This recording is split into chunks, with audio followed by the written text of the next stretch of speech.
करना चाहूंगी। Artificial intelligence या कहिए कि कृत्रिम बुद्धिमत्ता, गौर कीजिएगा कृत्रिम यानी बनावटीपन ही ना। और अगर हम बनावटीपन को ही वरदान के रूप में मानने लग जाएंगे तो मान्यवर इससे बड़ी हास्यास्पद की बात कुछ और हो ही नहीं सकती। प्रगतिशील देशों को उज्जवल बनाने की आस एक ऐसी टेक्नोलॉजी से कैसे करी जा सकती है जिसकी असल दुनिया में कोई वास्तविकता ही ना हो।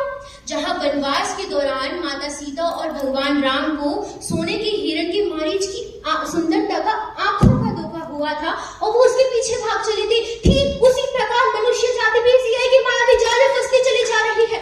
और हो भी क्यों ना, एआई के बढ़ते उपयोग के कारण मनुष्य तकनीक पर इतना ज्यादा निर्भर हो रहा है जिससे सामाजिक और भावनात्मक संबंधों का नाश हो रहा है। मान्यवर कल्पना कीजिए कि जिस वाद विवाद प्रतियोगिता का हम सब यहाँ साक्षात बैठकर आनंद उठा पा रहे हैं, एआई के लाभ और उसके दुष्प्रभावों पर चर्चा कर रहे हैं, भविष्य में कहीं ऐसा ना हो कि आपकी और मेरी जगह रोबोट्स बैठे हो और वह इस बात पर चर्चा कर रहे हो कि मनुष्य से गुलामी कैसे करवाई जाए। चाहती हूँ कि वो एक डीप फेक वीडियो था। ये तो सिर्फ एक उदाहरण है, ऐसे न जाने कितने अनगिनत उदाहरण भरे पड़े हैं इस दुनिया में ऐसे वीडियोस के। यह ऐसे प्रकार के वीडियोस होते हैं जो एआई की सहायता से बनाए जाते हैं। किसी से भी कुछ भी बुलवाया जा सकता है, दिखने में काफी असली लगते हैं लेकिन होते हैं झूठे। लोगों की आवाज, उनकी फोटोज, उनके बोलने का ढंग, उनके हाव भाव सबको मॉर्फ करके उसका गलत इस्तेमाल अभद्र कंटेंट बनाने में, लड़कियों और बुजुर्गों को ब्लैकमेल करने में, पैसे ठगने में या फिर झूठी जानकारियां फैलाने के लिए किया जा सकता है। महोदय, आज मेरे विपक्षी मुझे एक ऐसा अखबार उठा के दिखा दे जिसमें खबर ना हो कि एआई द्वारा निर्मित वीडियोस और फोटोज जनहानि और अवसाद में फंसने का कारण ना बने हो। दिखा दे मुझे आज एक ऐसा अखबार। और हो भी क्यों ना, ऐसे अपराध को बढ़ावा देती है बेरोजगारी। जी हाँ, बेरोजगारी। जब रोजगार के सारे सूत्र या रोबोट्स ही छीन ले जाएंगे तो हम जैसे युवा पीढ़ी पे तो बेरोजगारी की काली छाया मंडराएगी ही सही।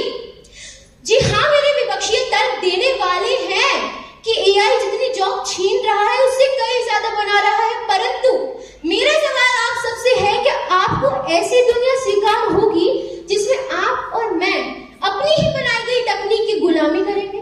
क्या आपको ऐसी दुनिया स्वीकार होगी जहां आप डॉक्टर के पास इलाज करने नहीं, रोबोट्स के पास इलाज करने जाएंगे? क्या आपको ऐसी दुनिया स्वीकारित होगी जहां विद्यालयों में शिक्षक नहीं बल्कि रोबोट्स पढ़ाएंगे? मुझे नहीं लगता कि आपका आंसर हाँ होगा।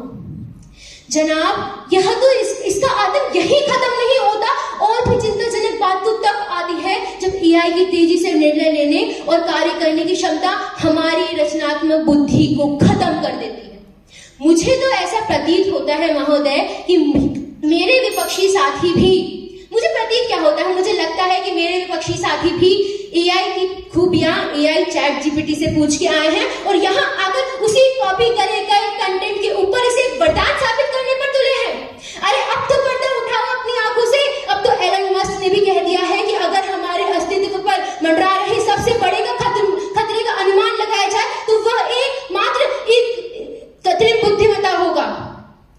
अब यह सब तर्क यह साबित नहीं करते कि एआई वरदान से ज्यादा अभिशाप हो सकता है अगर इसके इन दुष्प्रभावों पर कड़ी से कड़ी नियंत्रण नहीं रखा गया तो। अंत में मैं अपनी वाणी को कुछ पंक्तियों से विराम देना चाहूंगी कि चाहे जितनी क्षमता लगा लो तुम उन कलपुर्जों में, ज्ञान और जिज्ञासा की प्यास कहां से लाओगे? रंग बदलती कुदरत का एहसास कहां से लाओगे? खट्टे मीठे एहसासों का संगम कहां से लाओगे? और जब रोबोट के हाथों होगी मानव की कमान, बल बुद्धि विद्या शब्द अर्थ की समझ कहां से लाओगे? धन्यवाद। जय जिनेंद्र, जय भारत। विपक्ष में मैं कोड नंबर 7 अपने विचार प्रस्तुत करने जा रही हूँ।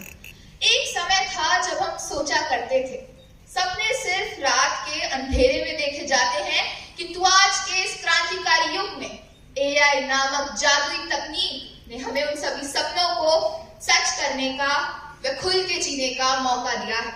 आज प्रातः काल के अलार्म से लेकर मैसेजेस भेजने तक, वर्चुअल मीटिंग में सम्मिलित होने से लेकर गूगल मैप्स का उपयोग करने तक, और अभी बारिश के दिनों में बिना एलेक्सा से मौसम की जानकारी लिए बाहर ना निकलने तक, आज एआई के छोटे मोटे काम ही हमारी दिनचर्या का ऐसा प्रमुख हिस्सा बन चुके हैं जिन्हें जिन्हें चाहते हुए भी आप अपने आप से अलग नहीं कर सकते। यह तो हुई दिनचर्या की बात। अगर मैं शिक्षा के क्षेत्र में बात करूं, जहां हर छात्र के सीखने का अपना तरीका और अपनी गति होती है, एआई हर छात्र की शैली के अनुसार शिक्षा को व्यक्तिगत कर सकता है। और सबसे मजेदार बात, इस तरह की एआई सहायता प्राप्त शिक्षा हर किसी के लिए हर जगह उपलब्ध हो सकती है। इससे कोई फर्क नहीं पड़ता आप बड़े शहर में हैं या छोटे गांव में, जब तक आपके पास एक स्मार्टफोन है तब तक आप इस व्यक्तिगत शिक्षण का लाभ उठा सकते हैं। मान्यवर, मुझे तो शक होता है मेरे प्रतिपक्षी जो यहाँ आकर एआई के दुष्प्रभावों को गिनवा रहे हैं, कहीं वे घर जाकर किसी से ही तो काम नहीं करवाते। खैर, स्वास्थ्य सेवा के क्षेत्र में बात करूं, वहां तो एआई जीवन दान देने वाली तकनीक है।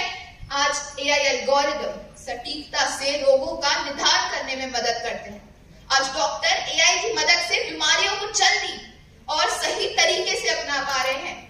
IBM की एक रिपोर्ट के अनुसार 33% से अधिक कंपनियां पहले से ही अपने परिचालन में एआई को अपना चुकी हैं। आज आप ChatGPT से बात करके देखिए, वह ऐसे जवाब देता है मानो कोई ऐसा व्यक्ति हो जिसके बारे में आप अपने दोस्त से कहते होंगे, ये पक्का रोज 4 बादाम खा के आता है। सेल्फ ड्राइविंग कारों के आगमन से परिवहन क्षेत्र में क्रांति आ गई है। आज आप अपने घर से दूर होते हुए भी अपने घर का लाइट चला सकते हैं, पंखा चला सकते हैं, एसी बंद चालू कर सकते हैं और बिजली का बिल तो बचा ही सकते हैं। क्या इतने अंदर काफी नहीं है मेरे प्रतिपक्षी साथियों की आंखों से वह बनावटी पर्दा हटाने के लिए?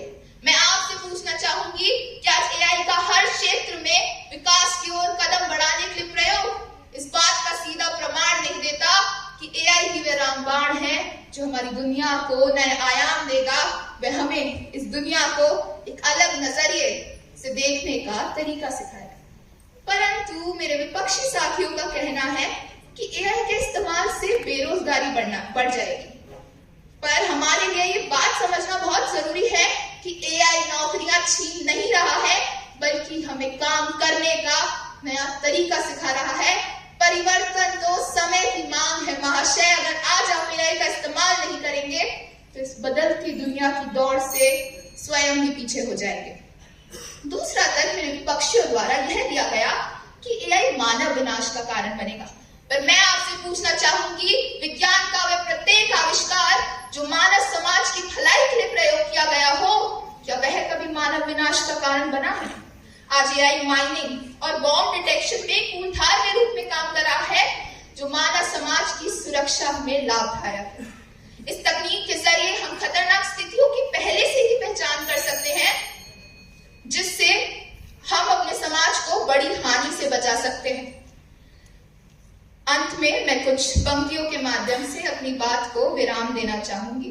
दिनचर्या को आसान बनाता, हर मुश्किल का हल सुझाता, प्रगति की ये मशाल जो विकास का द्वीप जलाता, तकनीक का यह वरदान हमारे जीवन को नई राह दिखाता, हमारे जीवन को नई राह दिखाता। धन्यवाद।